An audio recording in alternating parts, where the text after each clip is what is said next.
So, Farah, we're talking about partnerships today, but sometimes people get confused about what partnerships actually means. Can you tell us what partnerships means in your world? My background is media. I've been working in media for 17 years. And what partnerships really means is coming together to work collectively towards a common objective or a goal.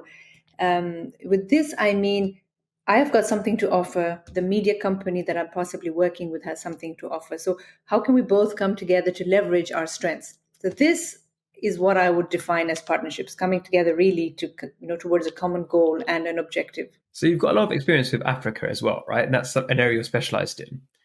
What's the factors that people who may be considering branching into the African market and creating partnerships there, what are the factors that they should consider that maybe they might not know about? When people talk about Africa, they think it's a country, but they forget it's actually a continent with 1.4 billion people.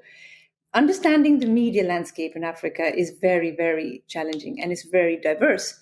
We've got a wide range of culture, languages, and different kind of media outlets, right? So when you really need to take the time to research and understand the media landscape in specific the regions that people want to operate in, understanding the major players, who are the dominant platforms, media, whether it's television, radio, online, print, and the preferences of the local audiences. So these are kind of things that people have to understand. And of course, the cultural sensitivity of each of these, platforms that I just talked about. Everybody consumes content in Africa in multiple different ways. Internet access may not be readily available in rural areas, but it is in urban areas. So the way people consume content in the same country can be variable. You could have people in urban areas that are connected to mobile internet, or they watch content on the go, streaming, mobile. Whereas if you go to a bit of a rural area, people still listen to the radio, and that is their main form of or medium of information.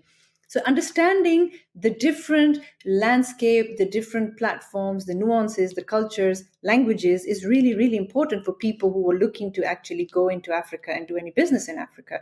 It's not a one size fit all. It's really tailoring your partnership or your product to the right audiences in the right part of Africa. You've got the Anglophone Africa, you've got the Francophone Africa, and we really do celebrate our culture and our differences and our languages, and people really need to understand that. So let's say somebody wants to enter Africa and they're trying to pick a country to start off with. How would they go about maybe selecting that? What are some of the factors they should consider between those different countries? And how can they localize their product to make sure that they're meeting the needs of the local audience? I would look at different key points when you consider, the audience in Africa. Like I said, we're a very diverse continent. It's very diverse in terms of culture and languages. And the TV audience varies from every country, right? You could be in the same country, like I said, and you could have different audiences, right? Again, different mediums, different platforms. Localizing content is very important. One, because languages, there's multiple languages in Africa that people speak, So if you want to target your audience with the right content, you need to localize the language. And it means you could work with the local partner or local media platform in ensuring that you're localizing that content for the language and for the purpose and for that audience. And that's how I see something that can be very beneficial to any company that's looking to do business in Africa or to penetrate the media product in Africa. You need to understand that languages plays a very big part in that on that continent, because there's no point in you broadcasting a Spanish or a Arabic channel in West Africa when the language that they speak there is, let's say, Hausa, for example, which is I'll take Nigeria as an example, which is one of the largest economies in West Africa.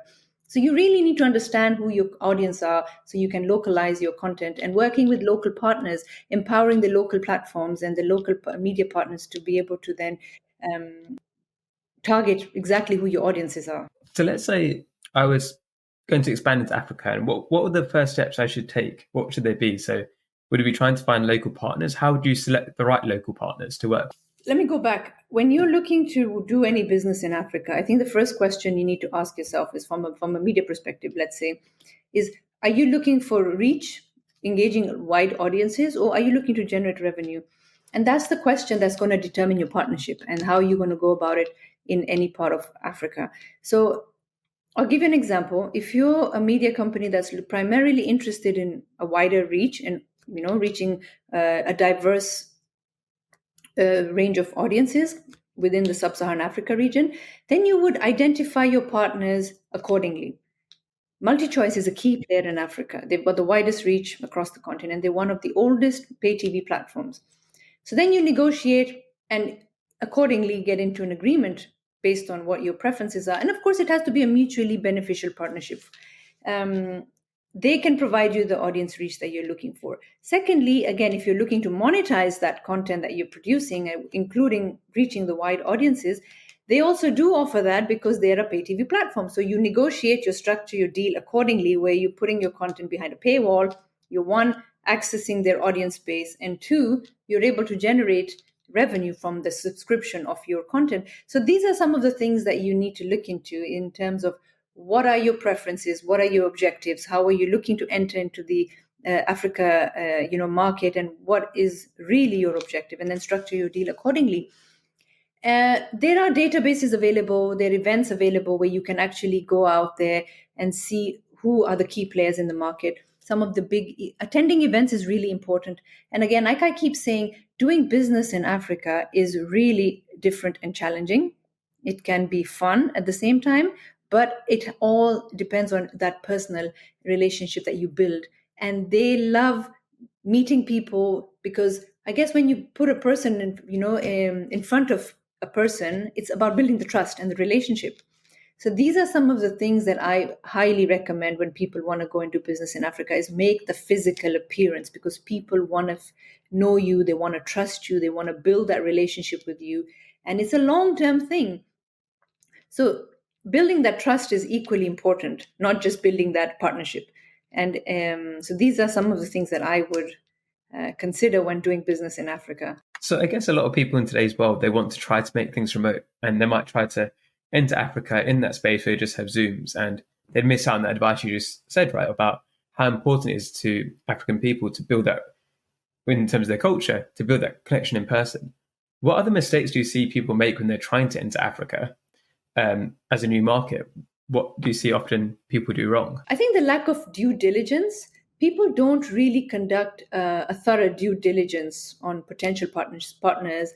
And so this is a significant mistake that people make, and ignoring the cultural differences. Like I said in the beginning, Africa is a continent of diverse cultures, languages, and business customs as well. So ignoring these, differences can definitely lead to misunderstandings and, of course, miscommunication. So taking the time to understand and respecting culture is very, very crucial for a successful partnership in Africa. So, Shen, I think you picked a really interesting topic today, because so many people start off and they never release their MVP because they're so worried about what if it goes wrong.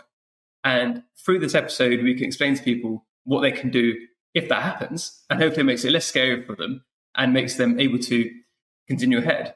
So you've obviously must have seen this before from different people. What's kind of the experience you've had there? Like, how's you give people a bit of hope here, where their first product hasn't worked out and you've seen people turn it around and then go on to do amazing things? Yeah, no, absolutely. I think they're from the products that I've helped build and grow, and even like the products that I've advised on. I think there are kind of two common themes that happen after an MVP is released. One, they've got an MVP, and a founder or the team would feel stifled, and they don't feel like releasing their MVP to either a close group of cohorts or just to kind of test who would adapt it. Or two, they've got an MVP and they might have done a soft launch, but they're able to get from 0 to 10. So those are the two kind of like common themes that I've been seeing for the past several years. I've seen this in some of the products that I definitely have either worked on as the product lead or products that I've advised on. So you've got a product, you've got an MVP, and some of the founders I've worked with feel stifled because they feel like they can't release their MVP because it's not good enough.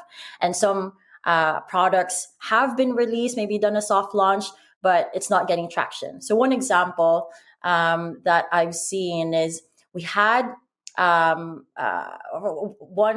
product that I led on. Our beta and our wait list grew. However, as soon as we let users in, we weren't converting. And so what we did was we built on our understanding of how the product was performing by optimizing our data infrastructure. We started understanding where customers were dropping off, what customers weren't doing. And with that understanding, we were able to convert more customers meaningfully.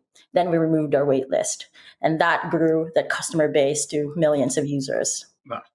And I guess one of the really hard challenges too is like once the MVP has come out, if it doesn't work out how you expect it to, some people will just freeze, right? Of like, oh, I knew people who didn't believe in them, like all of the haters were right. How do you get through that mindset to like say, actually, no, this isn't the end of it. We can now go and do something. Have you got any tips for people in that stage now where they haven't yet pivoted because they're too worried about what if they fail again? Yeah, no, absolutely. And there are many reasons why a founder or a team, a product team would feel that way. One, you're running out of runway. You're like, we've tried what we thought we could do and we're not getting any traction. Or two, you've done a bit of usability testing and you're using it yourself and you don't believe in your product. You're like, I don't understand enough to be able to like confidently release it. Now, when you're in that position, it's easy to just like keep going or like build more features. Let's build more features. Let's see what we can do. What you really have to do is look at your data, understand what is happening from a data perspective, whether that's like a quantitative data, you're seeing drop-offs in a particular step in your journey. Look at that, optimize one at a time, and see if that will move the needle up. And two, talk to more customers, get your product in front of customers and collect that data and use it to inform what to do next. What do you need to improve? So yeah, I think a lot of founders panic. They build on top of their existing features and they get lost in the mix and end up spending their entire runway and still not getting any traction because they haven't understood where they're failing in their product. So you mentioned there about talking to customers, and obviously ideally a lot of people talk to customers before they've released the MVP. Have you ever seen any examples or like tips you give people where maybe the first customer base they talked to wasn't the correct customer base? And how can you work that out? How can you work out, okay, these are the people we should now be talking to after the initial MVP failed? That's a really good question. So, and yes, sometimes it is the persona.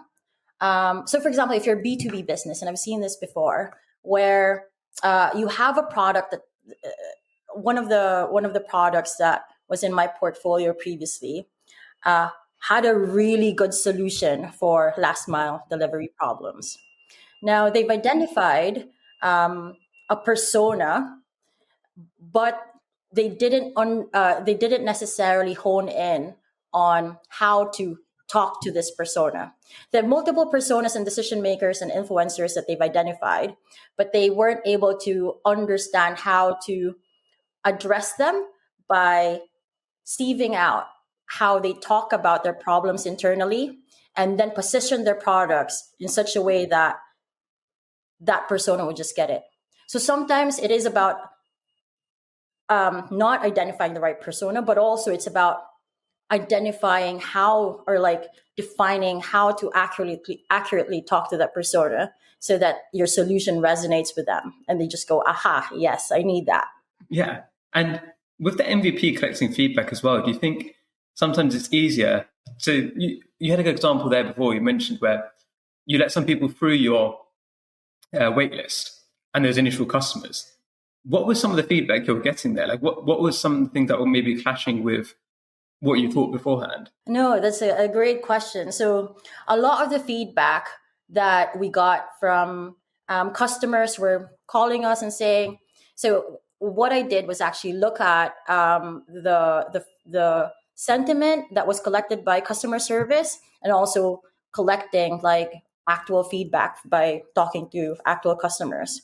One thing that we found by looking at our kind of customer service portal was that a lot of people were complaining about the sign up process, that they were being kicked out or they weren't being approved by the sign up process. So we quickly understand that that was a problem. All right, we need to fix this. And then we also got some sentiment from customers that we interviewed that they didn't understand how the product works. They didn't because it was such a new product in the market then when we released it. It basically wanted to revolutionize how buy now pay later works. And instead of like accessing the product at checkout, being able to split your payments at the checkout, you were able to just use a virtual card, like how any card like MasterCard or Visa works. So they didn't understand the product. And so we then implemented changes in the product where we made it clear how the product works. And yeah, so that is the type of sentiment that you want to collect, like understanding the pain points of the customers and then solving that within the product, and let your product do the work of like acquiring customers seamlessly, onboarding them, and then converting them into transacting users. And the communication aspect too. So obviously one part is talking to the customers, but let's say you've got investors or the team as well. How do you manage that conversation where you've released your initial product, you've built up that hype within the team, within your investor base, and it hasn't quite worked how you expected it to? How do you keep them on board and those people to be like, yes, this is the right place for me to continue working, or I back the right horse in terms of investment? How do you manage those conversations and expectations there? That is a really great question. And I see this problem way too often than is needed. So a lot of founders that I've worked with and I've interacted with, I see struggle with managing their investors' expectation.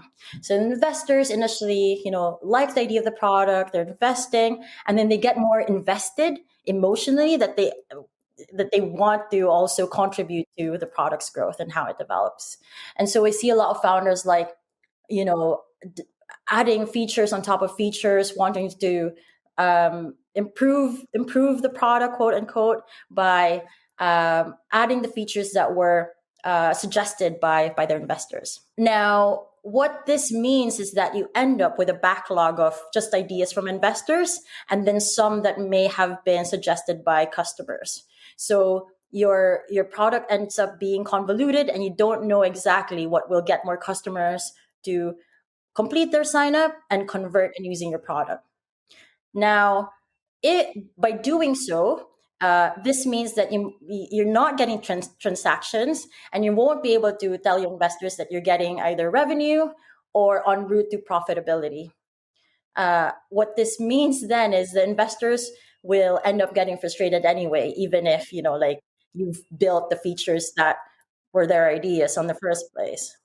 So what you should do is, again, make sure that you have that you're collecting the right data to understand how your product is performing, and use that data not only to inform your product backlog and what to prioritize when you build and optimize your product, but also to use that as a story, use that as a kind of like your base for your narrative when you talk to investors. This is why we did this. It's because the data said this. And this is why we need to prioritize this, because the data is saying that.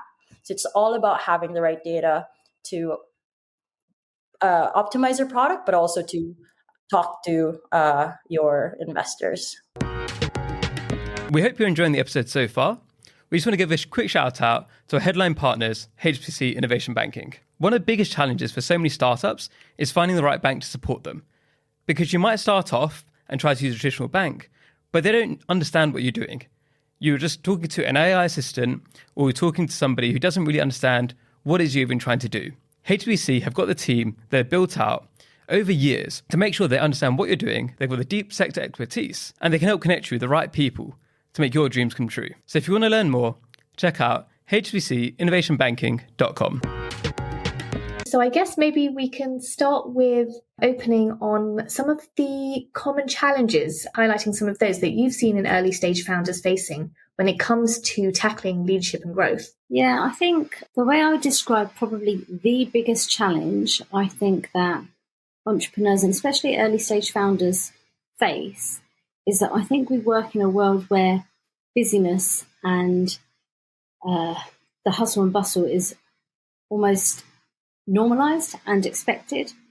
And I think some of the critical aspects to developing a successful business and to be able to scale and grow your company requires things such as leadership skills and critical thinking. And at times when we are under pressure, those are the things that are harder to be able to center on. So I think one of the biggest challenges is the environments that we create and what we normalize. So there is a constant pull between that pace and that need for speed with being able to find the time and headspace to be able to ground and connect and be very clear on where you're trying to get to.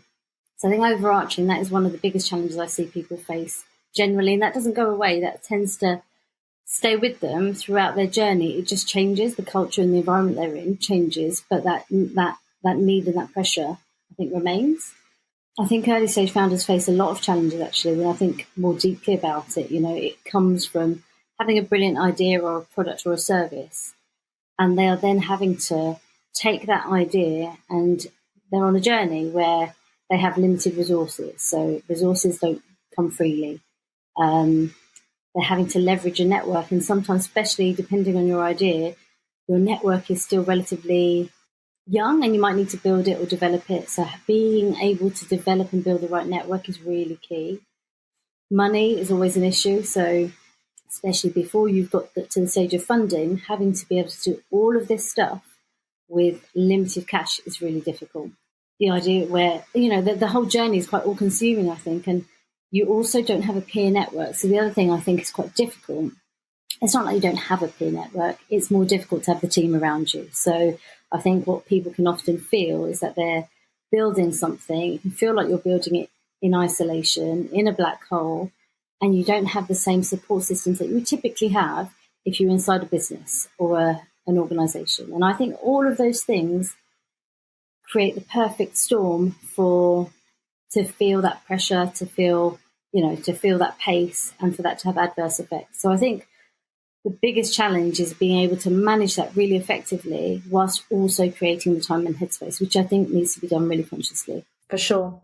And that leads me very nicely onto the first topic I really wanted to delve into with those, where you've spoken quite a bit about personal mastery and priming your mind for success. So personal mastery isn't something that a term that I'm super familiar with. So what does that actually mean? So to me, personal mastery, I think it's about two things. So the way I would describe it is about developing a really deep understanding of yourself. So firstly, thinking about things like your beliefs, or being able to understand, you know, we are comprised of lots of things. You know, it's not just our technical skills. It's not just our ideas. There are so many things that are informed the way that we operate as people. So to give you an example of that, it could be things such as the beliefs that you have. It could be some of the limiting beliefs that you have. We all have them.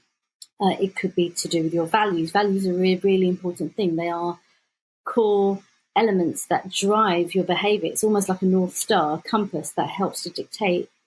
You don't even know what's happening half the time, but how you behave, what you enjoy, what you don't enjoy, what sits well, what doesn't sit well. And a lot of the time people don't extract or explore what those values are to them and can find themselves feeling a bit at odds with a situation, but not understanding why. So it's things like your values, it's like your lived experiences. You know, everyone comes with history, a worldview, their own culture, their own background. And all of that creates a really interesting perspective on how you see a situation, how you see the world around you, how you tackle a challenge, how you frame a solution. It's all informed by some of these things that often people don't tend to look at. So again, whether it's your biases, whether it's your needs, whether it's your strengths and your skills, they're a lot of the stuff that's underneath the surface. And once you start to explore them, they can provide really good insight into how you can excel at what you're doing and also knowing where your limitations are. So for me, personal mastery is about really having a deep understanding of yourself, a real true connection to yourself. And there are ways that you can build that. And then the second part for me is also utilizing your brain to prime for success, because I think our mind is a really, really powerful thing. So there are ways that you can use techniques. Once you see that, there are techniques that you can use to start to prime your mind for success, whether that be through visualization and activating, like what they call the reticular activating system, which helps you to start to spot opportunities. But how your mind works and how you capitalize your mind, if you know what I mean, is really important. But you can only do that truly when you understand yourself fully. Really interesting. Let's dig into that, like unlocking your mind and capitalizing on your mind thing. Like, what are some of the essential mindset shifts and techniques that founders need to get comfortable with? Yeah, so I think there are, when it comes to mindset shifts, there's a couple of things. So I think the one that I think is probably underpins everything is developing a real sense of self-awareness. And you can cultivate some of that through various tools. You know, there's different ways you can do that. But having that self-awareness means that suddenly you can kind of think very differently. You know, one of the differentiators they say between a successful business and a founder that will be successful is not just the product, it's not the service, it's not necessarily the people, it's their ability to think strategically and their ability to lead. And underpinning some of that is how you respond to a situation. So cultivating that self-awareness, understanding your own emotions, understanding your own thoughts, understanding your own behaviors, and actually how those three are really deeply interconnected is really powerful when you can get to grips with that. And it's something that everyone can do and learn and practice. It's like a muscle. The more that you do it, the more that you practice. But I think in terms of mindset shift, is that really understanding that self-awareness is really, really critical. And then once you are developing that, there are lots of other things. So thinking about sort of shifts that founder mindset shifts, I think it's once you're disconnected from, you create a disconnect between your business and yourself, and you're able to see your business objectively, it creates a very different relationship with how you strive for success for your organization. So I think you start to see things more objectively. So you start to be able to, and maybe with help, be able to notice like, where are the gaps? So how do you start to plug the gaps in terms of your skill set and operationally? If you're growing a company, where are the gaps that you need to plug? Where are your strengths? Where are your weaknesses? Where are your opportunities? Being able to critically assess that, I think it's really important for success. I think in terms of other mindset shifts, it's about creating the right structure, because I think when it's your idea initially, people are very wedded, and I see that a lot. You're really wedded to your idea, and often knowing when you can step back from the idea when the idea needs to evolve, I think is such a big thing. But as that happens, how do you set up the right structures in place to help your company develop? That's really, really important. And I think another thing is having a really clear vision, a vision that is very, informed. So you're knowing where you're trying to get to, why you're trying to do it. What does that mean for you, your team? What does that mean for your end customer? And how is that going to evolve? What impact is it having? What value are you creating? So having that really clear is important, because again, in a world where we are really busy running around trying to keep up, trying to keep pace, some of this stuff I think can get left behind, and yet it's critical to see how your company evolves. So that piece around clear vision is really important. And then also I think as your company changes, needs will change. So you will face the same kind of pressures, but they will be in different, they will manifest very differently at different stages of growth. So very early on, to the point that you secure funding, to the point you want to sell, all of those environments are very different, from who's involved, to the pressures around you, to the resources you have or you don't have, how you need to influence, what you need to get your hands dirty with. So it's really interesting. So I think thinking about how do you recognize your needs and how do you structure them differently at different stages of growth is key. And I think looking at your business as business, so I think I struggled with this personally, actually. When I first started working for myself, I just felt, because it was just me, I didn't really feel I had a business. I just thought I was working. And I was working. But when I started to think very differently and create a step back, because I work with other people where we look at every angle of their business, from their commercial models to their pricing to their marketing, and you turn that lens on yourself, suddenly you start to expose areas that actually could do with a lot of help. And it's then, I think, when you can step back, you create such a fundamental shift in how you operate, I think. So on one hand, what I'm saying is there is something really powerful about being deeply connected, but also being able to be connected but detached at the same time when it comes to growing your own company. Yeah, really good advice.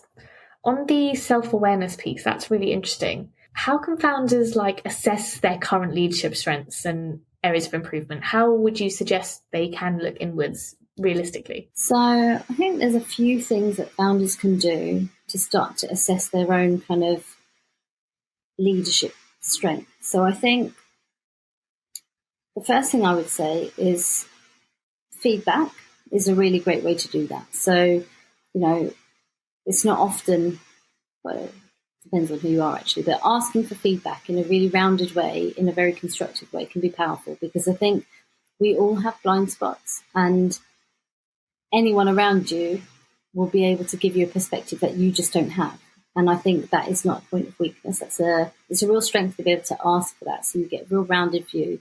And you can do that with customers, let alone peers, let alone prospective clients, actually. Getting that 360 view just gives you more data to look at how can you sort of assess what you're doing and how you're doing it. And it's all data, I think. That's the other thing. It's all just information points for you to be able to take in. So I think feedback is a really big thing. I think in terms of tools, there are lots of sort of profiling tools that are out there. And I would say some of them are really good and some of them are less good. They're not as good. And I think what the differentiator needs to be, if you're looking at using a profiling tool to get an insight into yourself and your own personality and your own skills and attributes, it's important that you use a tool that is backed scientifically. So based on certain models that are psychologically proven. So there's a couple of models like Big Five or Hexaco, where they look at things like traits such as extroversion, open-mindedness, that kind of thing, humility and honesty, depending on the model. And you can start to go through some of those tools and look at how you start to get a feel for what you are, where your strengths are, where your areas of growth could be. And also, these tools sometimes give you a view that where some of those strengths are in play, they can also become maladaptive and actually can be counterproductive at times, especially under pressure. So there are tools that can be used. They're not the sort of, I think you need to take the things that are free on the internet with a bit of a pinch of salt, but they exist, but also probably need interpretation. So it's worth, with somebody who's trained in being able to do that. So there are some tools that I would recommend. The other thing I would say in terms of getting a better idea of yourself is working with a qualified coach. So I think if you're working with a coach that is qualified and trained, they should be adept at being able to help you extract, not just personality. They'll be able to look at your motivation. They'll be able to help you to explore your skill, looking at your worldview, looking at your context, starting to identify those limiting beliefs which are really getting in the way. So working with a good coach, I think, can help you develop that self-awareness, help you develop that sort of that, dig deep into that personal growth journey. And I think it's super powerful to be able to do that. And then I think the final thing is there's something about self-reflection. I think there's a lot of research out there that shows using the power of journaling can give you some sort of insight around, your own strengths and what's coming up for you and using that effectively. So I think there are ways to do it. I don't think there's an easy answer, because I think as people we're really complex. We're really complicated. We're not simple. We're people after all. But there are things that you can do to start to get that information. And then once you have that information, you have a choice to look at what do you use, what do you let go of, and what do you focus on. Thank you for watching. Don't forget to subscribe. See you next time.